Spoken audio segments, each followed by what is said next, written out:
Kristen and Aguirre learning how to baby-proof your house this morning. Yes, Kristen, how's it going? And if you wake up and see her, don't be afraid. It's going really good. There's tons that you need to get done before your little bundle of joy comes home. And with me now is Betty Kroonrad from the Adams County Health Department. And this is kind of your forte, going to women's houses, right, and helping them out? Yes, we visit newborns and pregnant women in the county and help them get ready to bring home their baby. And you visit them before and after, and what are some of the things you kind of look for or tell them? Well, there's a lot of things to do to get ready for baby. Safety issues are a big thing. We want parents to be bringing their baby home to a safe environment. So we deal a lot with safety and a lot of the medical aspects, health issues, making sure they know where to get immunizations, receive care for their baby, health care. And Betty knows everything about babies because she's a registered nurse and she also has kids of her own. So coming up, what are we going to show everybody how to prepare for this? We're going to talk about getting pets, if you have pets in your home, making sure they're ready for baby, car seat safety, talking about obtaining baby furniture and baby items. And also immunizations, right? Yes. All right, well, coming up later in the show, we are going to cover all of those topics and get you prepared before your bundle of joy comes home. Great, thanks, Kristen. Kristen Aguirre is baby-proofing today. Yes, she's learning some tips on how to prepare before that little bundle of joy arrives. How's it going, Kristen? Going good. There's a ton of stuff that you need to do before your new baby arrives, and it means kind of breaking the news to your other baby that they aren't number one anymore. With me now is Betty Kroonrad from the Adams Health Department. She's a registered nurse. What do we need to do about our pets? Well, pets need to be prepared, especially if the pets have been the babies and you're bringing home your first human baby. Do you want to tell your story? Well, I do. I was telling Betty in between breaks that I have two younger sisters, and I used to have a cat, and her name was Lisa, and I loved her. And when my second sister, my middle sister, was born, my mom gave it away because she heard all these old wives' tales that cats suffocate babies, and they get very jealous, so they gave it away. And I did not like my sister for the first 2 years of her life. And that really wasn't necessary. Sorry to break the news to you. But you don't have to get rid of your pets. You just have to prepare your pets. And a good way to do that is when mom and baby are still in the hospital, send dad home with a blanket or a t-shirt or something that the baby has been wearing, so that dogs especially, they associate by smell, and that way they can get used to the smell of the baby. Another thing that I tell my moms is, a couple weeks before the baby's born, if you're going to use a particular lotion for the baby, wear it on your hands. Let the dog get used to that smell beforehand. And you were also saying kind of training them before the baby arrives during their pregnancy, whether they can't be on the couch or something like that, right? Right. If the dog is, has always been able to get up on your lap and sit on the couch, then you got to teach them early in the pregnancy this isn't allowed anymore, because they may resent that baby, if all of a sudden you bring home this new baby and Fido's not allowed on the couch anymore. All right, so before you bring home your new baby, make sure you take care of your first baby, your pet. How the pet's life changes. We are talking babies this morning on KHQA This Morning. Yes, that's right. Kristen Aguirre is learning how to baby-proof your home. Well, it's important to have your home proofed, but it's also important for you to have safety features done, like properly installing your car seat. With me now is Betty Kroonrad from the Adams County Health Department. Why is it so important to get these car seats safe?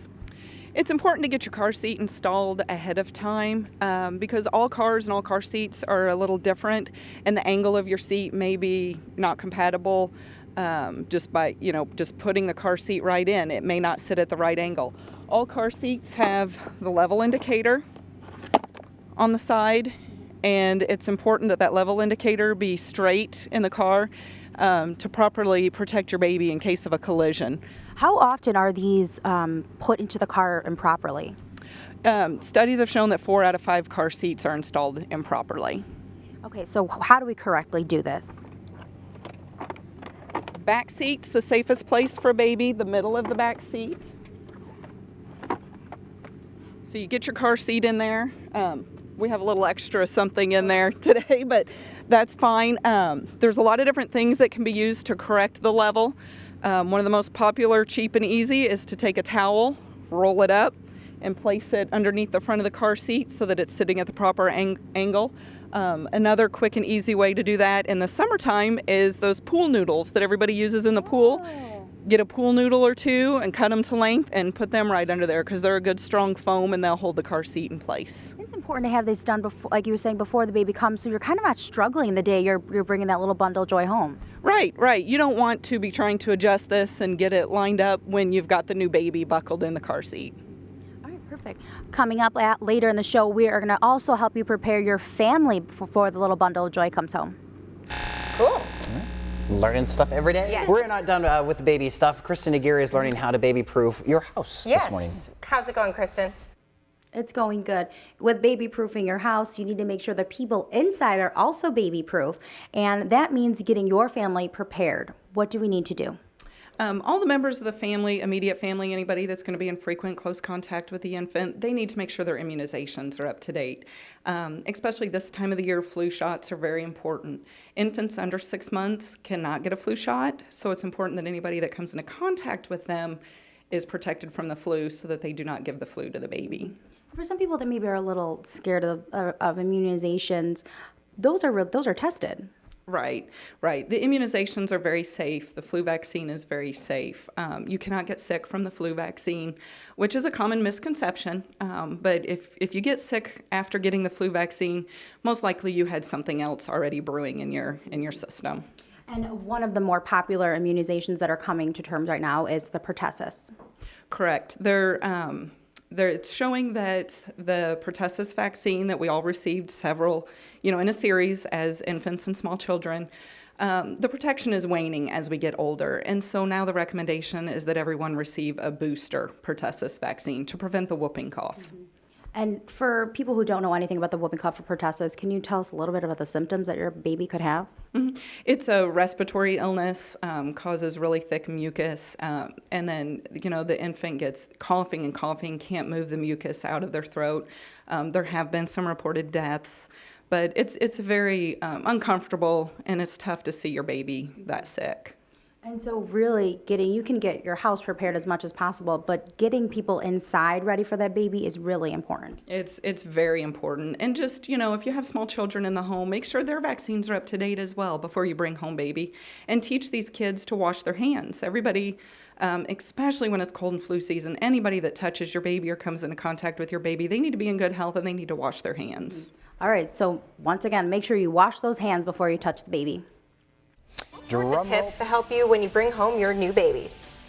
Yep, all morning we've been learning how to prepare you before a little bundle of joy comes home. One of the more important things you need to do is you need to think twice before you take home that tip that your aunt passed you down, that crib that your aunt passed you down. Why is it so important to think twice before we take those hand-me-downs? Hand-me-downs are great. Buying things secondhand, also great. You can get a really good deal. You just need to be aware that infant things seem to get recalled a lot. So if you buy something, buy a used pack and play or something at a secondhand store, a friend gives it to you, you can save a lot of money, but you need to go home and check the manufacturer's website, make sure there's no recalls on that item. And one of those more important things is car seats. Right. Car seats are one of those things that you just should not use secondhand.